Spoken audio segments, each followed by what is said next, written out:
रांची में अचानक से मौसम ने करवट ले ली है। बता दें कि सुबह से ही रांची का मौसम सुहाना था और साथ ही हल्की हल्की ठंडी हवाएं चल रही थी। वहीं दोपहर के बाद तेज हवा आंधी के साथ चिटपुट बारिश हुई और इससे रांची के लोगों को भीषण गर्मी से राहत मिली।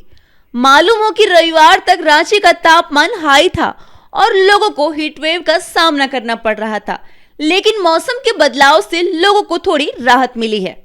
वहीं रांची स्थित मौसम विभाग के प्रमुख अभिषेक आनंद ने कहा कि 2 दिनों तक रांची का मौसम लगभग आज की तरह ही रहेगा और फिर 26 अप्रैल तक झारखंड में हीट वेव का असर देखा जाएगा। उन्होंने बताया कि अगले 2 दिन में झारखंड अधिकतम तापमान 2 से 5 डिग्री सेंटीग्रेड तक घटने के बाद अगले 3 दिन में फिर 5 डिग्री तक बढ़ जाएगा, जिसके बाद लोगों को फिर से चिलचिलाती गर्मी झेलनी होगी। पिछले 24 घंटों में झारखंड में मौसम शुष्क रहा है, ड्राई रहा है और जो सबसे अधिक उच्चतम तापमान है 46 डिग्री सेल्सियस बारागोरा पूर्वी सिंहभूम में रिकॉर्ड किया गया है। और मुख्य शहरों के तापमान की बात किया जाए उच्चतम तापमान की, तो रांची में 39 डिग्री सेल्सियस, जमशेदपुर में 44.2 डिग्री सेल्सियस,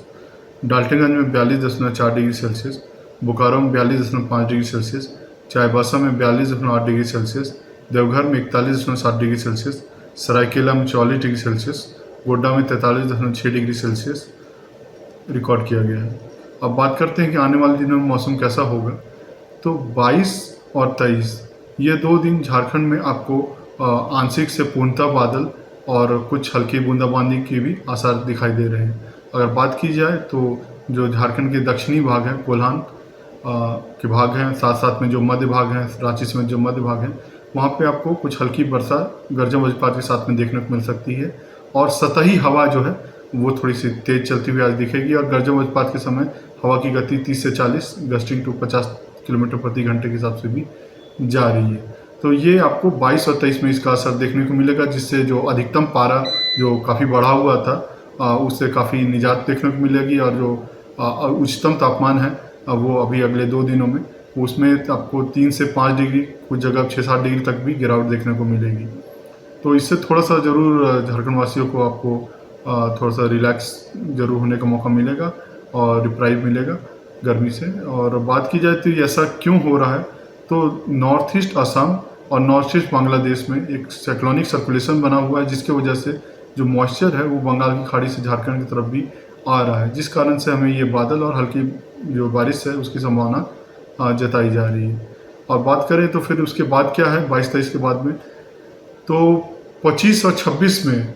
आपको फिर से जो पारा है आपको 24 से ही बढ़ने लगेगा और 25 और 26 में फिर से एक बार झारखंड के पूर्वी भाग में हीट वेव की स्थिति बनती हुई दिखेगी। अगर 24 तारीख की बात करें तो सिर्फ कोल्हान का इलाका है जिसमें पूर्वी पश्चिमी सिंहभूम और सरायकेला खरसावां है। और अगर 25 तारीख की बात करें तो आपको कोल्हान के साथ साथ में जो संथाल के इलाके हैं, गोड्डा, पाकुड़, साहिबगंज, दुमका, देवघर, जामताड़ा, इन इलाकों में आपको हीट वेव की स्थिति बनती हुई दिखेगी। तो कुल मिला के ये है कि अभी 22 और 23 में थोड़ा सा उच्चतम तापमान में गिरावट देखने को मिलेगा, बादल देखने को मिलेंगे, कुछ जगह हल्की बारिश देखने को मिल सकती है गर्जन वज्रपात के समय में, सतही हवा थोड़ी सी तेज चल रही है। और 24 तारीख से फिर से पारा बढ़ने लगेगा और 25 तारीख में जो आपका कोल्हान का इलाका है और 24 तारीख में कोल्हान का इलाका है और जो 25 तारीख में कोल्हान के साथ में संथाल का इलाका है, वहाँ पे हीट वेव जैसी स्थिति देखने को मिलेगी। शेष इलाकों में भी जो पारा है वो 40 के आसपास में 25 तक में पहुँचने की संभावना जताई जा रही है। धन्यवाद।